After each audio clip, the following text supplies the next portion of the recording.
আসসালামু আলাইকুম রহমতুল্লাহ। মিডিয়ার পক্ষ থেকে আপনাদেরকে শুভেচ্ছা ও অভিনন্দন। একদম সমুদ্র সৈকত কক্সবাজার। ওই যে দেখেন পানির ঢেউ।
ঢেউয়ের সিস্টেমটা হইলো আপনার ওই দিকে থেকে বাস হয়ে আসে, আইসা একদম কাছাকাছি এসে ফাটবে। ওই যে আরেকটা ঢেউ আসতেছে, এটার পরে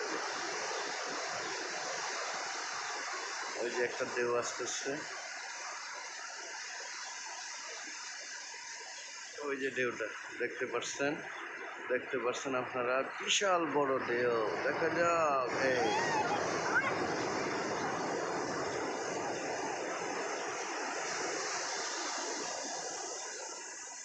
আরেকটা ঢেউ দেখেন, এই যে বাস নিচে আস্তে আস্তে পারতেছে।